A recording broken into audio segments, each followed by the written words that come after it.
Assalamualaikum warahmatullahi wabarakatuh. Ya, perkenalkan kami dari kelompok 2 SDMD. Di sini kita akan mempresentasikan UAS aplikasi Shiny kita ya. Karena di sini saya sendiri ada Muhammad Wazif Maula. Saya Kaira Nafila Zahra. Saya Berikta Delvi. Saya Fauzi Rahmat Febrian. Ya. Ini adalah web app kami.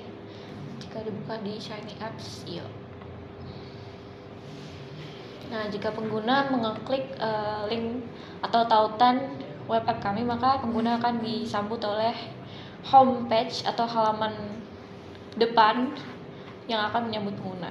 Yaitu di bagian tengah halaman akan disambut oleh tulisan selamat datang, dan di bawahnya akan terlihat deskripsi web app kami, yaitu sebuah platform interaktif untuk mengeksplorasi dan melihat visualisasi data. Kemudian ada kelima tombol yang akan mengarahkan pengguna kepada home tab-tab, yaitu seperti database builder, lalu unggah dan cek data, visualisasi, modeling, dan Gemini AI. Jadi mulai dari database builder, yaitu pengguna bisa membuat data secara instan. Terus unggah dan cek data itu pengguna bisa memulai analisis dengan mengunggah data yang mereka miliki, kemudian melihat visualisasi dalam bentuk grafik, kemudian tab modeling untuk melihat pola dengan machine learning, dan Gemini AI untuk mendapatkan insight dengan artificial intelligence. Kemudian di homepage ini kami juga menyebutkan tujuan pembuatan aplikasi kami, yaitu untuk membantu pengguna memahami dan menganalisis data dengan mudah tanpa harus melakukan coding. Kemudian di sini juga ada panduan lengkap untuk pengguna yang baru pertama kali menggunakan web app kami.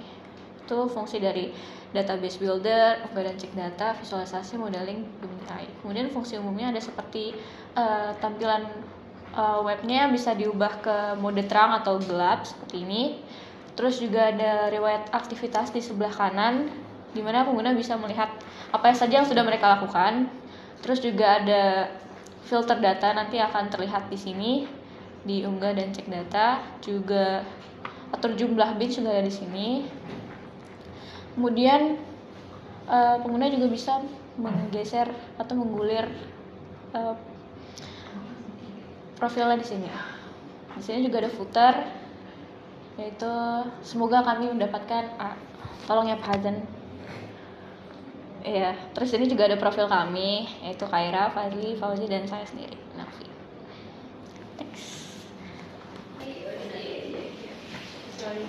Ya, selanjutnya ada database builder. Jadi database builder ini dibuat berdasarkan orang-orang yang kayak gue males nyari database di Kaggle, kadang-kadang nggak sesuai atau apa gitu. Jadi kita menginovasikan ini gitu loh. Nah, di sini ada jumlah baris yang dibuat. Ini kan kita nentuin, kita misalkan pengen buat 100 baris atau 1000 baris. Nah, ini kita contohkan 1000 baris. Nah, yang pertama di sini ada nama kolom. Ini bebas mau dinamain apa. Kita misalkan namanya Edge.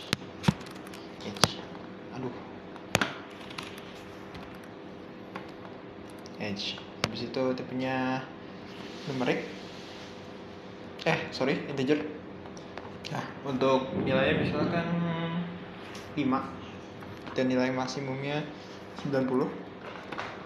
Nah, ini bakal numbuh muncul sesuai apa yang kita lakukan. Misalnya kita buat tabel. Nah, ini akan muncul. Nah, kita juga bisa menambahkan kolom.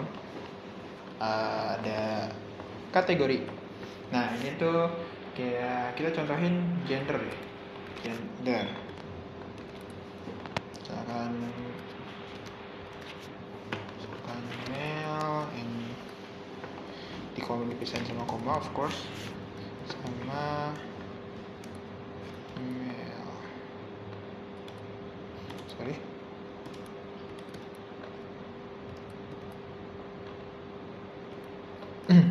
Nah, ini di generate lagi bisa. Selanjutnya ada misalkan kita mau nambahin nilai, misalnya nilai ujian gitu. Sorry.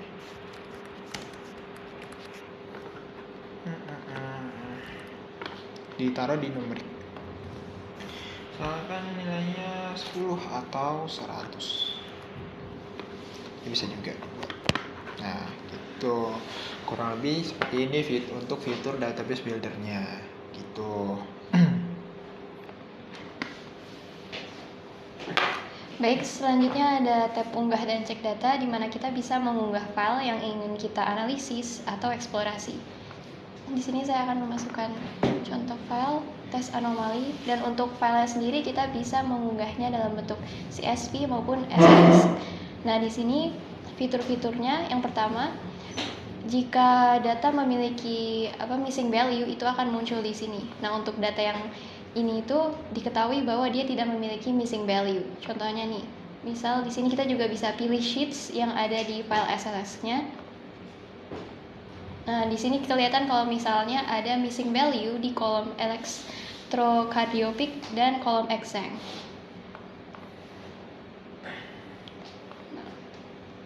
Nah, ini bisa dilihat ya seperti itu. Nah, di sini juga kita punya fitur di mana kita bisa menghapus baris dengan nilai NA gitu. Misal kalau misalnya kita checklist, tuh datanya aman, tidak ada missing value, dan pastinya barisnya akan berkurang gitu.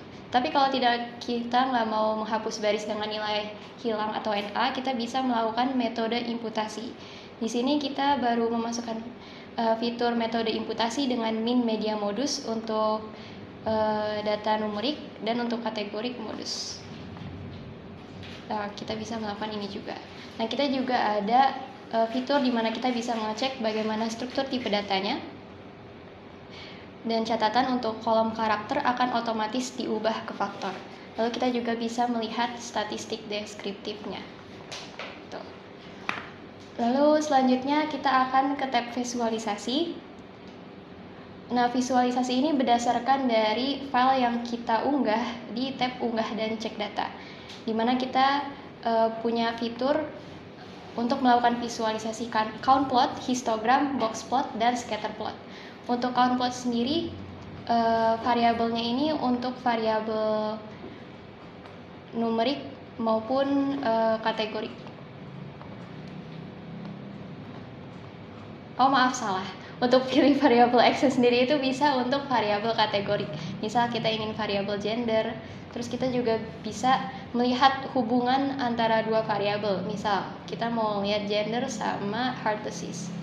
Nah, kita bisa menyimpulkan dari sini juga kira-kira ini apa sih arti dari visualisasinya itu sendiri. Terus kita juga punya histogram. Ini untuk variabel numerik ya. Nah, ini juga bisa kita kelompokkan misalnya berdasarkan gender. Jadi seperti ini, dan kita juga bisa utak-atik terkait jumlah bins-nya. Lalu untuk box plot juga bisa seperti ini. Begitupun dengan scatter plot. Nah, di sini ada fitur analisis untuk AI, mungkin akan dijelaskan lebih lanjut oleh Fauzi Rahmat Febrian. Oke, fitur selanjutnya ini adalah analisis AI image.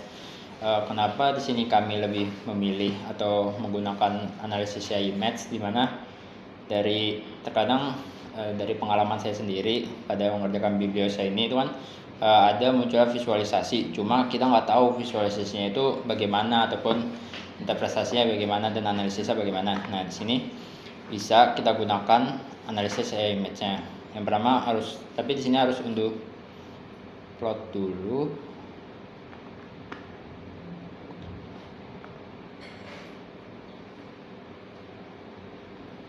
Bentar. Oke. Nah, ini hasil plotnya.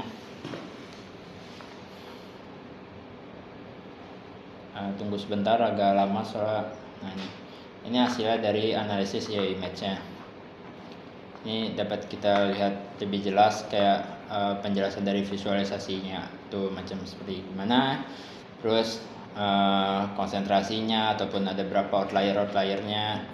Jadi meskipun kita lihat kan terkadang AI juga ada yang lebih bisa menyimpulkan lebih baik gitu. Jadi AI ini sebagai interpretasi analisis bantuan kita aja. Oke, mungkin selanjutnya modeling akan dijelaskan oleh Nelvi. Jadi ada tab modeling, yaitu tab yang berfungsi untuk melihat berbagai model dari data yang sudah di-upload oleh pengguna. Yang pertama di sini ada regresi linear, yaitu metode statistik untuk melihat hubungan antar variabel dependent dan variabel independent. Di sini misalnya kita pilih age, terus untuk variabel dependentnya kita pilih gender. Kita jalankan model. Dan di sini lalu di sebelah kanan akan muncul ringkasan dari hasil model itu, juga prediksi dengan model. Nah, hasil prediksinya 53. Terus selain itu regresi linear ini juga bisa memuat variabel independen lebih dari satu. Yang berarti regresi linear tidak hanya bersifat tunggal tetapi juga berganda. Misalnya kita masukkan kolesterol dan elektrokardiogram. Kita jalankan model. Nah, di sini udah muncul, dia bisa melihat berbagai hubungan dengan model, yaitu dengan age. Terus kita prediksi dengan model. Misalnya kita pilih gender female. Terus nilainya normal. Kita prediksi. Nah, ini hasil prediksinya 54. Untuk model selanjutnya akan dijelaskan oleh Kaya. Baik, selanjutnya di sini selain ada model regresi linear, kita juga memasukkan fitur hasil pembelajaran kami dari materi machine learning, di mana ada klasifikasi dan clustering. Untuk klasifikasi sendiri ada regresi logistik dan decision tree, dan clustering ada k-means dan k-medoids. Di sini regresi logistik kita jadi bisa membuat model prediksi terhadap variabel kategorik. Misal variabel dependentnya hard disease, pilih positive class-nya pasti yes. Nah, ini kita bisa pilih semuanya atau beberapa aja, misal segini. Nah, kita juga harus menentukan kira-kira berapa proporsi data trainingnya gitu. Misal saya mau 70%. Nah, ini kita jalankan modelnya, dan terlihat ada ringkasan hasil model dan juga akurasi beserta confusion matrix and statistiknya. Tuh, nah di sini kita juga bisa melakukan prediksi dengan model. Ini bisa kita ubah-ubah tergantung kita, terus kita klik prediksi. Nah, kita dapat hasil kalau misalnya data ini menghasilkan no, atau dia nggak punya penyakit heart disease gitu. Terus selanjutnya ada decision tree, ini sama aja tapi beda metode gitu. Misal kita pilih hal yang sama, lalu kita jalankan. Nah, di sini juga terlihat hasil dari visualisasi decision tree dan juga akurasi dari hasil modelnya gitu. Nah, di sini juga sama, kita bisa melihat prediksi dengan model. Nah, lalu selanjutnya sekarang terkait clustering, di mana clustering kita punya k-means dan k-medoids. Nah, untuk k-means sendiri kita bisa pilih variabel untuk clustering. Nah, di sini tuh khusus untuk variabel numerik ya. Misal, nah kita juga bisa key optimalnya, kita mau gunakan key optimal atau key manual aja. Jadi kita nentuin clusternya sendiri. Misal kita mau gunakan key optimal, maka akan dihitung sendiri oleh web app Shiny kita. Kita jalankan model. Nah, di sini kita bisa melihat hasil berapa key optimalnya. Di sini key optimalnya 2. Nah, kita bisa melihat juga terkait visualisasi clusternya. Tapi untuk k-means dan k-medoids sendiri itu kita tidak ada prediksi dengan model gitu. Begitupun k-medoids juga bisa kita menggunakan k optimal. Nah, di sini juga akan dihasilkan k optimalnya berapa. Nah, di sini bisa kelihatan k optimalnya itu 6, dan kita juga bisa melihat visualisasi dari clusternya. Selanjutnya akan dilanjutkan oleh Oji. Di sini saya akan melanjutkan dari tab Gemini AI. Di sini kami juga membuat kolom yang berisi Gemini, jadi mengisi beberapa pertanyaan atau bisa mengajukan pertanyaan yang dijawab oleh AI. Nah, di sini kan ada pertamanya di sini. Nah, ini gambar. Kenapa saya pisahkan? Karena di sini untuk yang gambar hanya untuk AI yang emang di generate buat menentukan hasil analisis, dan emang udah diajarkan ya udah diajarkan untuk analisis saja. Nah ini di sini Gemini AI itu bisa ya bebas, jadi misalnya dengan kata-kata halo saya Fadli,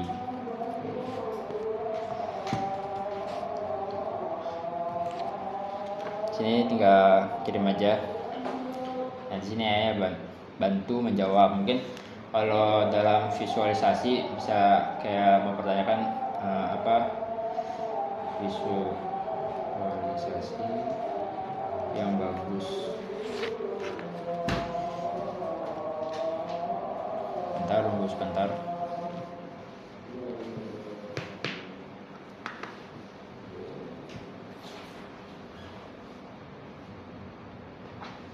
Dan ya ini ada hasilnya. Jadi kayak visualisasi yang memang benar bagus, kayak buat mudah dipahami seperti grafik batang, bar chart, line chart, pie chart, scatter plot, terus heat map dan lain-lainnya. Di sini juga karena kan kita kadang juga perlu menginterpretasikan tugas dengan sendirinya gitu, nggak bisa bergantung dengan AI. Nah mungkin bisa mempertanyakan hal-hal yang dasar dan kita untuk melakukan interpretasi diri sendiri. Mungkin itu aja sih dari kolom Gemini AI, sebenarnya untuk memperbantu kita aja dalam penjelasan untuk visualisasi yang ada. Ya mungkin dari saya itu saja. Ya, jadi mungkin itu saja yang bisa dijelaskan oleh kelompok kami dari ya berbagai fitur-fitur yang insya Allah dapat nilai A. Nah, kita ya mudah-mudahan sudah memenuhi ekspektasi Bapak Hazan tercinta. Bapak kalau nilai lihat fotonya dulu Pak, Oh, ini ya. Pak. Jadi Ya. harus dapat A ya Pak ya. Ya, amin. Bismillah. Ya, baiklah, dadah Pak. Dadah. Dadah.